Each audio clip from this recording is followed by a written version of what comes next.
유상범 간사님 질문해 주세요. 네, 유상범 의원입니다. 오전 중에 조배수 의원님께서 검사 탄핵 청문회 진행과 관련돼서 그것이 사실상 상권 분립에 위반된 부분이 있다라는 취지의 비판적 발언을 하셨습니다.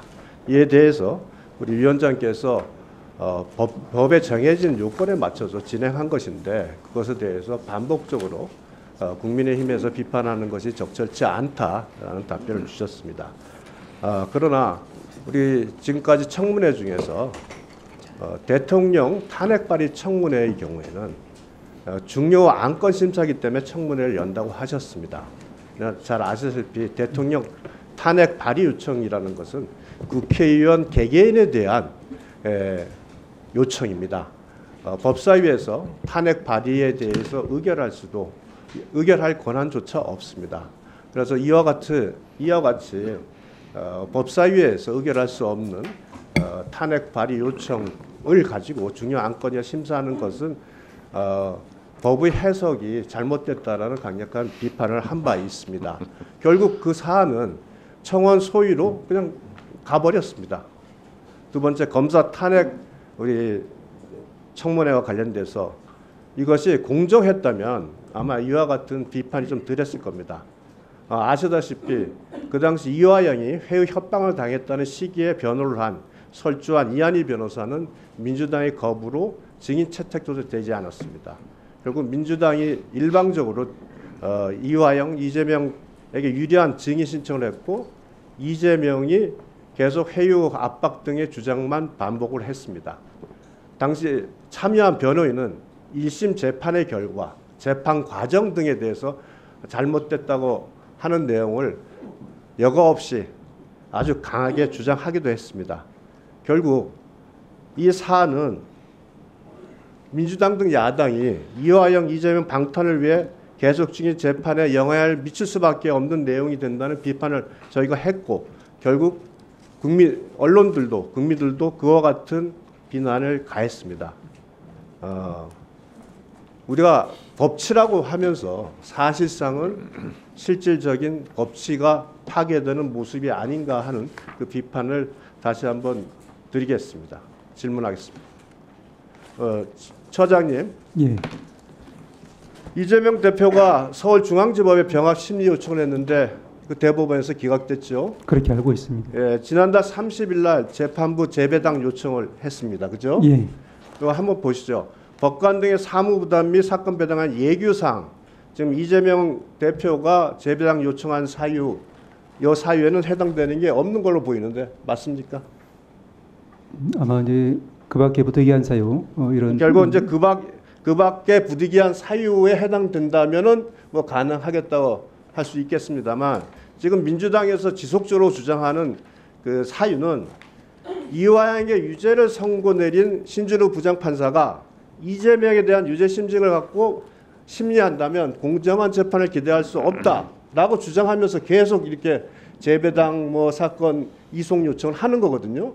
이게 지금까지 법원에서 그 밖의 부득이한 사유에 이와 같은 주장을 가지고 인정한 전례가 있습니까?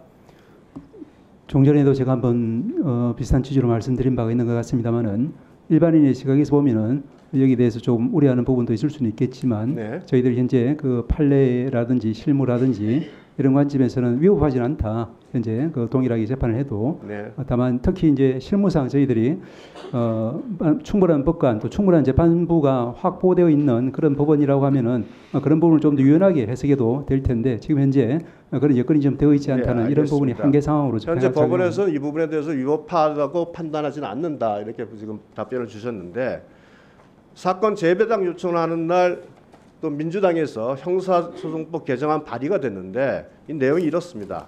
법관이 사건에 관해 피고인에 대한 공소되기 이전 그 공범에게 유죄를 선고한 재판 또는 그 기초가 되는 조사나 심리에 관여한 때는 제척을 하도록 이런 규정을 했습니다. 그런데 이 규정에 의하면 한번 보실까요? 우리 보이스피싱 사건, 조직폭력배 사건처럼 수십 명이 관여되는 사건이 되면 그 중에 일부가 먼저 잡히고 그 다음에 일부 공범이 나중에 잡히면 법관이 무수히 반복해서 다른 법관이 재판을 해야 됩니다. 이렇게는 재판할 수 없는 거 아니겠어요? 예, 그런 현실적인 실무적인 문제가 가장 큰 작용 예, 요인인 것 같습니다. 공범의 재판은 한 재판부가 한다는 것은 형사 재판 규칙상 기본 원칙 아닙니까? 이제 동시에 재판할 때는 네. 한 법원에서 한 재판부에서 함께 재판하는 것이 기본 원칙은 맞습니다. 네, 지금 이렇게까지 지금 법안이 나오는데 우리가 보이스피싱을 보거나 조직범죄를 보면 이와 같은 그 공범에 대한 그 재판관의 판사를 배제하는 것을 할 수 없는데 왜 이 법안이 나왔겠냐? 결국은 이게 이재명 그 대표의 재배당 요청과 같이 결국 그 이재명 대표를 위한 위인설법이다라고밖에 말할 수 없다고 생각을 합니다. 예, 우리 이 양영 위원장님, 예, 한번 보실까요? 우리 이재명 대표의 공직선거법 위반 징역 2년을 이제 검찰에 구형한 거 가지고 민주당에서도 그렇고 일부 언론에서 비판적 시각이 있습니다만, 자 이게 지금 양형 기준에 나오는 내용을 저희들이 그때 정리한 건데 뭐 다 아실 수는 없겠지만 대체로 맞지 않겠습니까? 네, 잘 보이지는 않지만 뭐 맞는 예, 거 저희가 그대로 같습니다. 정리했습니다. 그런데 여기 가중 요소를 보면 허위 사실이나 비방 내용이 후보자 평가에 관한 선거 국민이 매우 중요한 판단 사항에 관여되는 경우라고 되어 있습니다. 당시에 이 대장동 사건이 대선에서 가장 핵심적인 이슈였고 그 당시 김문기 처장의 사망 사건이 또한 굉장히 관심사였습니다. 또한 이재명 대표는 그 당시에 후보자 TV 토론이나 국정감사 등에서 수차례 모른다는 발언을 반복을 했습니다. 즉 상대방이 상당히 다수이거나 전파성이 매우 높은 경우고요. 또 경기도지사이자 대선 후보의 지위에 있기 때문에 그 영향력이 매우 크다. 이런 사안으로 아마 가중 판단을 한 걸로 보입니다. 이 징역 2년의 구형이 그 예. 넘겨보세요. 위증 사건의 경우에는 지금 현재 기본은 6월에서 1년 6월입니다. 그러나 가중이 되면 10월에서 3년으로 하고 있습니다. 가중사의 제1번이 위증을 교사한 겁니다. 자, 위증에서 위증과 위증 교사 어느 게 더 비난 가능성이 높습니까? 위증 교사가 본인의 이익을 위한 거기 때문에 훨씬 더 비난 가능성이 높다고 지금 보고 있죠. 뭐 단순한 교사라기보다는 피지휘자에 대한 교사로 되어 있는 걸로 알고 있습니다. 네. 다음에 위증이 신변 또는 재판 결과에 영향을 미친 경우라고 해서 이 부분에 대해서는 뭐 이건태 의원이 이의를 제기했습니다만 결국 김 씨의 허위 증언이 무죄에 중대한 역할을 했다는 것은 우리 판결문에서 나타나고 있습니다. 또한 이종 누범 이거 누범에 해당하는 동정적과로 이재명 대표는 과거에 무고죄로 처벌받은 전력이 있습니다.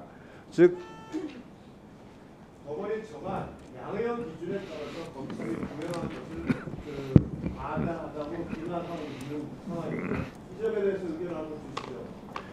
네, 뭐 구체적인 사안을 제가 보진 않아서 정확 뭐 그 사안에 대해서 과중한지 아닌지에 대해서는 판단을 할 수 없습니다. 다만 지금 말씀하신 것처럼 그 양형 인자가 뭐 특별 가중 인자가 2개 이상 있으면 뭐 또 가중 처벌되는 경우도 있고 그렇기 때문에 뭐 사안이 그렇다면 뭐 가능도 하겠습니다만 저는 사안을 모르기 때문에 그 사안에 대해서 적절한지 여부에 대해서는 대답하기가 좀 어렵습니다.